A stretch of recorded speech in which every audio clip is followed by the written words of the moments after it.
찬미 예수님.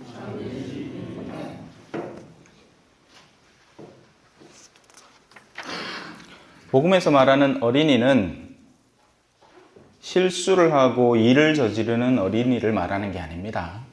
그건 철딱서니 없음이죠. 어린이의 속성은 부모님에게 종속되어 있다는 것입니다. 그래서 부모의 뜻이 그대로 반사되는 것이 어린이의 뜻이 됩니다.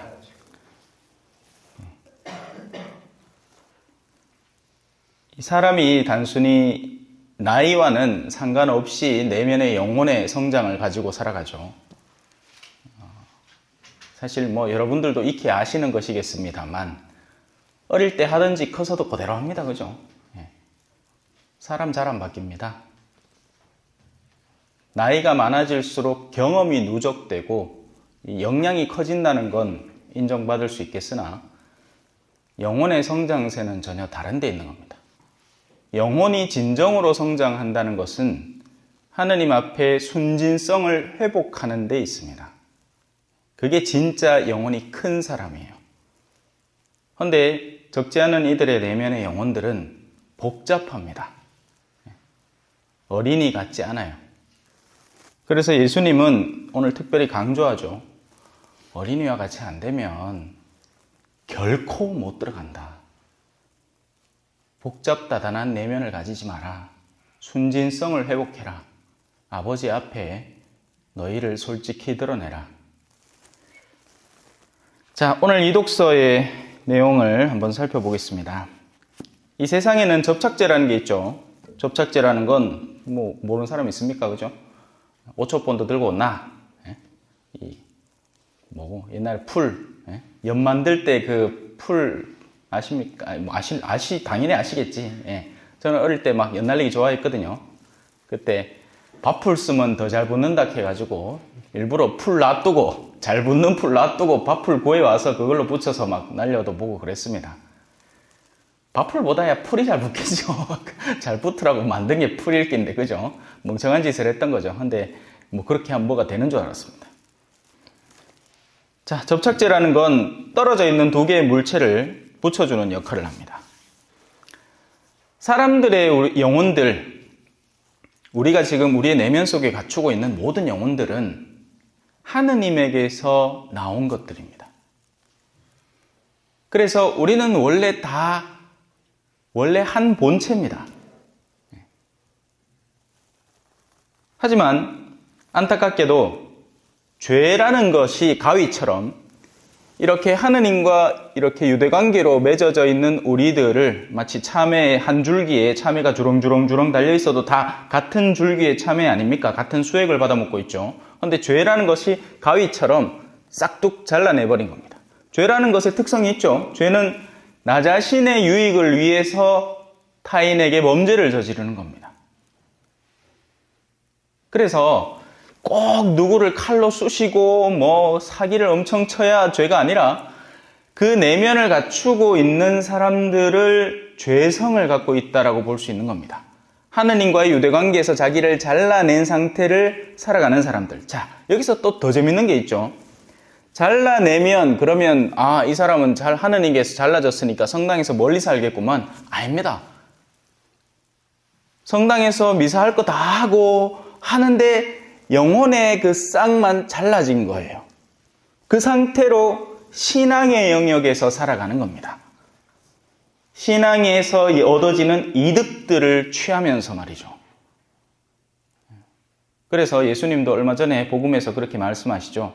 가파르나움아, 너가 하늘까지 오를성 싶으냐? 저승까지 떨어질 것이다. 우리 모두는 원래 같은 분에게서 나온 같은 진료로 이루어진 같은 영혼들을 공유하고 있습니다.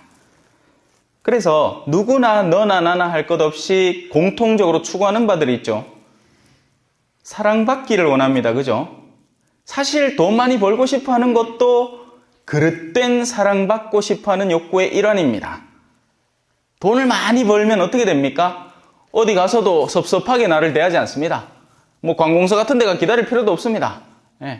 제가 미국 가고 놀란 게 유니버셜 스튜디오라는 곳에 갔는데 저는 이 관람 하나 하려고 한 시간쯤 기다리고 있었어요. 근데 옆불떼기에 사람들이 쫙 지나가는 겁니다. 그래갖고 나를 데리고 온 분한테 저 사람들은 뭔데 저렇게 들어가요? 안 기다리고? 하니까 입장료를 몇 배 낸 사람이랍니다. 비행기 좌석도 급에 따라서 값이 어마어마하게 업그레이드 되죠. 예를 들어서 미국까지 가는데 120만 원이다 하면 비즈니스 클래스라고 있습니다. 더 좋은 자리, 누워서 갈 수 있는 자리는 4배 값을 받습니다. 한 400만 원 받는 거죠. 퍼스트 클래스는 어떻게 했어요? 8배 값 받는 겁니다.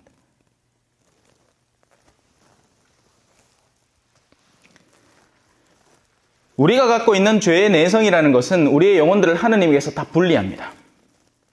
그래서 이 떨어진 영혼들을 다시 붙여줄 필요가 있겠죠. 그 접착제 역할을 하는 분, 영혼들의 접착제 역할을 하시는 분이 누구시겠습니까? 예수 그리스도이십니다.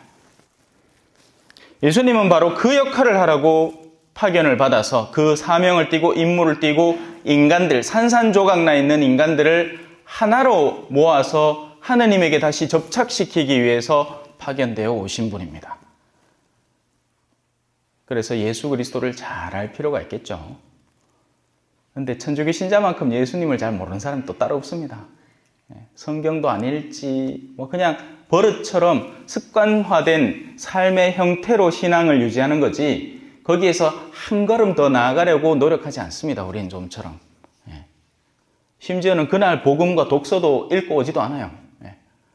와서 들어도 기억도 안 나요. 아니, 군인이 총을 막 방치해놓고 내던져놓고 소리도 안 하는데 이 사람을 군인이라고 할 수 있습니까? 세상 그런 군인이 어디 있어요? 전쟁 나고 이제 총 챙긴다고 총 어딨노? 이렇게 하고 앉았습니다. 우리의 신앙생활은 사실 영적 전쟁이라고 볼 수 있습니다. 언제고 영혼들을 공격해 들어오는 수많은 수단들이 탐욕이 공격해 들어오죠. 야, 돈 좀에만 더 벌어봐라. 권력에 대한 욕망이 쳐들어오죠. 야, 네 일에 살아갖고 누가 알아주나? 어디 동장 선거라도 좀 나가가 이름이라도 좀 날리봐라. 음란의 죄가 쳐들어오죠. 그건 나이를 가리지도 않아요. 그죠? 젊을 때만 오는 게 아닙니다. 이걸 제가 어떻게 하느냐? 고해를 꾸준히 들으니까 압니다. 음란의 죄는 가리지 않습니다. 그 밖에 수많은 공격 요소들이 우리를 하느님에게서 떨어뜨려 놓으려고 난리를 피우고 있는데 적절한 준비를 하지 않고 있습니다. 하지만 다행히도 누구든지 예수 그리스도를 진실로 믿고 따르면 그분과 하나 될 수 있습니다. 여기에서 그냥 넘어가는 단어들이 있죠. 진실로 믿고 따른다. 뭐가 도대체 예수님을 진실로 믿고 따르는 것이냐? 한 번쯤 고민해 봐야 됩니다. 과연 예수님을 진실로 믿고 따른다는 건 뭘 의미하는 거지? 기도, 묵주기도 5단 하던 거 10단 바치면 되겠네.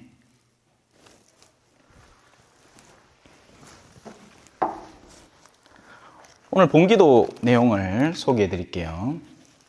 전능하시고 영원하신 하느님, 저희 공로와 소망보다 더 큰 은혜를 베풀어 주시니, 이 말이 의미하는 것은 우리가 세상에서 나름 공로를 쌓으려고 애를 쓰죠. 착한 일 많이 하고 누구를 돕고 성당도 열심히 나오고.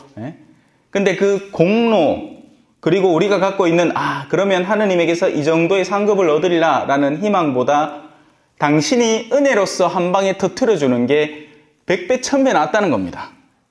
그래서 예수님 오른편 강도도 평생을 강도짓을 해가지고 마침내 십자가상에서 죽음을 맞이하는 그 순간에도 주님 앞에 자신을 겸손되이 처하니 예수님이 그를 데리고 낙원으로 가버린 거죠. 당기는 힘이 더 세다는 겁니다. 우리가 올라가려는 힘보다, 간단하게 얘기하면 63빌딩 유명하잖아요. 지금은 63빌딩보다 LG 무슨 건물 어마어마하게 큰 거 있습니다, 서울에. 근데 옛날에는 다 어르신들 63빌딩 아닙니까? 제가 어릴 때 63빌딩 처음 생겨가지고 아버지가 63빌딩 구경시키러 데리고 갔거든요. 거기서 장난감도 사오고 그랬습니다. 63빌딩 모형 이런 거. 계단으로 63빌딩 올라가 봅시다. 얼마나 걸리겠어요?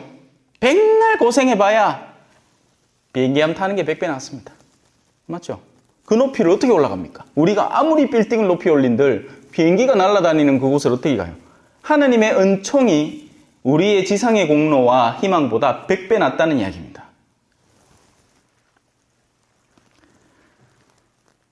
그래서 우리는 그리스도의 은총이, 그분의 은혜가 절대적으로 필요한 이들입니다. 물론 그 은혜를 얻기 위해서 할 수 있는 영역에서 최선을 다해서 살아가야죠. 왜냐하면 믿음은 실천으로 드러나는 거니까요. 누가 믿음이 있다 하면서 실천하지 않으면 그런 믿음은 존재하지 않는 믿음입니다. 야고보 사도가 얘기하죠. 자, 그러면 그렇게 해서 우리가 예수 그리스도를 아는 접착제를 통해서 하느님과 붙어 있잖아요. 근데 지상에서는 어떻게 보입니까? 여전히 분리되어 있는 것처럼 보입니다. 어떤 때는 이 사람은 한국에, 이 사람은 남미에 덜렁 있습니다. 그럼 두 사람이 떨어져 있는 것처럼 보이죠? 아닙니다. 이 사람들은 하느님이라는 매개체를 통해서 절대적으로 연결되어 있고 반드시 만날 사람들입니다. 이게 희망이죠. 이게 아름다운 희망입니다. 그죠? 오늘 내가 사랑하는 누군가를 떠나보내도 그의 영혼을 내가 알고 나의 영혼을 그가 알면 우리는 다시 만나는 겁니다. 마치 무지개의 양 끝단처럼 너와 나 다시 만나리 다정히 이마 맞대고서 만나리. 최근 들어서 장례가 많아졌죠. 여러분들은 느낄 수 없을지 모르지만 본당에서는 벌써 몇 차례 장례가 있었습니다. 환절기가 오긴 오나 봐요. 네. 깨어 살아가십시오. 언제 데리고 가실지 모릅니다. 하지만 떠난 사람은 목적지에서 만나는 겁니다. 같은 목적지를 갖고 있다면 말이죠. 얼마나 아름다운 이야기입니까? 그죠? 그럼 이제 반대를 조금만 살펴봅시다. 반대는 어떻게 되는 걸까요? 반대라는 건 뭐죠? 세상에서는 너나 나나 할 것 없이 더하게 친한 것처럼 보이는 두 사람입니다. 특히나 세속의 영역에 살아가는 사람들은 그걸 위해서 기를 쓰고 살아가죠. 얼마 전에도 초전에 중학교 동창회, 초전 중학교 총동창회, 또 무슨 회 조직해가지고 막 우리끼리, 야, 우리가 뭐고, 우리가 남이가, 이렇게 하면서 막 술잔 막 부딪히고 막 쫙 마시고, 우리가 남이가 개사고 우리가 막 하나라는 걸 엄청 강조하려고 애를 씁니다. 그죠?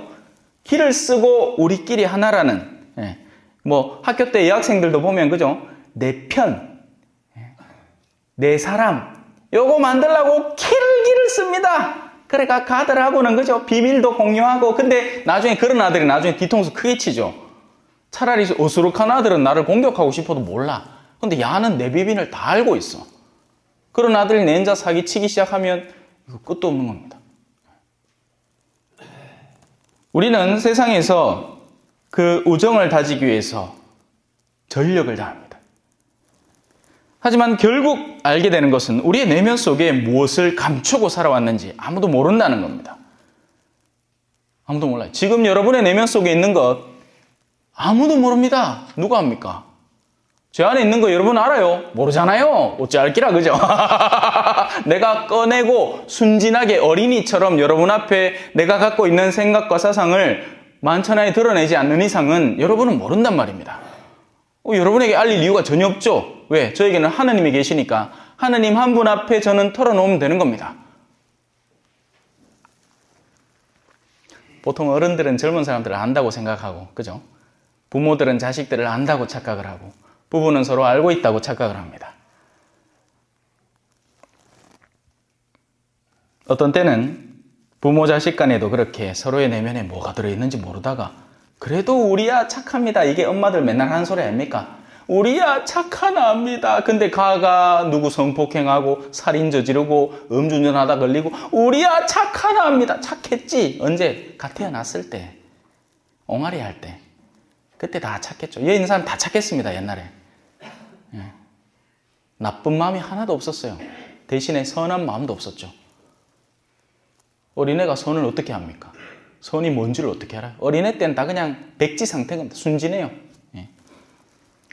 또 부부도 저는 이제 애미 과정을 애미 메리지 엔카운터라는 프로그램이 교회 내에 있습니다. 그 프로그램은 흔히 이제 애미 주말이라고 해서 주말에 잠깐 부부들을 모아서 하는데 거기에서 한 단계 더 들어간 걸 디퍼 과정이라고 합니다. 그 두 개를 다 섭렵을 하면서 보면 부부들이 엄청 친한 것 같아요. 부부들이 서로를 잘 알고 있을 것 같아요. 행동 습성에 대해서 압니다. 우리는 개를 키워도 그 개가 밥 줄 때는 어떻게 행동하고 간식 줄 때는 어떻게 행동하는지 파악합니다. 그런데 사람은요, 모릅니다. 서로가 내면해지는 것을 솔직담백하게 대화하고 알리기 전까지는 아무도 그 속을 몰라줍니다. 그 사람의 행동을 아는 거지 그 사람의 속을 아는 게 아닙니다. 그래서 30년 동안 부부 생활을 한 부부가 그 에미라는 프로그램에 와가지고 눈물을 줄줄 흘리며 이제서야 내 아내를 보게 되었습니다. 이렇게 하고 있는 겁니다. 그런 거 보면 재밌습니다. 내 남편이고 내 아내고 서로 살도 섞고 해가지고 몇십 년을 그래 알고 지내고 침대 같이 누워 잤는데 그날 처음 안기라 이 사람을. 그러고는 그날 사랑에 빠집니다. 물론 거꾸로도 있겠지. 이런 사람이었어? 하고 놀래 자빠질 수도 있겠지만 통상적으로는 그래도 에미를 같이 가자 하는데 동의를 할 정도면 둘 다 착한 마음을 지니고 있었다는 얘기죠. 네. 하나님 안에서 하나 되어 살아가는 사람들은 그래서 제가 앞서 이야기한 것들을 바탕으로 홀로 있어도 외롭지 않고 박해를 받아도 서럽지 않습니다. 왜 그러겠어요? 결국 하느님 안에서 같이 살아가고 있기 때문에 지금은 아무리 홀로 떨어져 있어도 우리가 알고 있는 십자가의 성령한 가르멜의 산길이라는 책을 쓰신 그분은 탑 안에서 6개월인가 몇 개월을 혼자 지내셔야 했죠. 교도소 안에도 독방에 가두는 게 벌 아닙니까? 벌.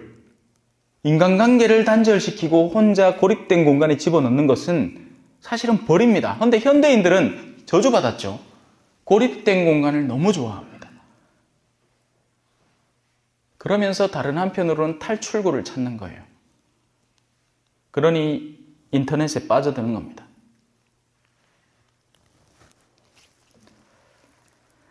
그리고 우리가 박해를 받더라도 하느님 안에서 믿고 살아가는 이가 서럽고 억울하고 원망스러운 일을 당하더라도 우리는 압니다. 어떤 걸요? 하느님께서는 이 모든 억울함을 훗날에는 다시 원상복귀시키고 메꿔주실 것을 알죠. 그래서 그럼 어떻게 됩니까? 땅이 많이 파인 곳일수록 하느님이 더 많은 흙을 채워주실 거겠죠. 반대로 흙이 많이 쌓인 곳은 어떻게 하겠어요? 다 깎아내버릴 겁니다. 뭐 여기도 레지오하는 분들이 계시겠지만 성모님의 노래의 핵심이 그거죠. 배부른 이를 내치시고 굶주린 이들을 먹을 것으로 채우시고 힘 있는 자들을 권자에서 내치시고 힘 없는 이들을 들어높이시고. 그래서 우리는 희망을 안고 살아갑니다. 그러니 하느님은 그 접착제 역할을 해야 하는 예수 그리스도를 고난이라는 수단으로 가르칠 수밖에 없었던 겁니다. 접착제라는 건 자기 힘만으로 충분한 게 아니라 다른 두 떨어지려는 존재를 붙들고 땡기고 있어야 하죠. 그 힘을 갖기 위해서는 고난으로 영혼을 단련시켜야 다른 떨어지려는 두 영혼들을 붙들고 그러지 마라 하고 당겨낼 수 있는 겁니다. 그래서 신앙이 깃들지 않으면 분리밖에 없습니다. 지금 세상의 기후가 이렇게 엉망진창이 된 것도 인간의 내면 속에 탐욕이 자리하면서 하느님과의 관계를 단절해 가기 때문에 그런 것이고요. 낙태가 횡행하는 것도 사람들 사이에 살인과 온갖 종류의 범죄들이 횡행하는 것도 지금 나라 사이에 전쟁이 일어나는 모든 것들이 분리되어 있기 때문에 그런 겁니다. 세상 자기 뺨을 때리는 사람 누가 있겠습니까? 그런 사람 없죠. 네 뺨이니까 때릴 수 있는 겁니다. 하지만 우리는 모두 원래 하느님의 같은 자녀들입니다. 주님께서 그 길을 먼저 걸어가셨습니다. 십자가의 길이라고 통상적인 표현으로 부르죠. 그렇다면 우리라고 뭐가 다른 게 있어서, 뭐가 훨씬 더 나은 게 있어서 그 길을 피해서 하느님께 가겠다는 겁니까? 그러니 신앙인으로 살아가겠다는 사람이라면 다가올 고난을 감내할 준비를 갖춰야 하는 겁니다. 아멘.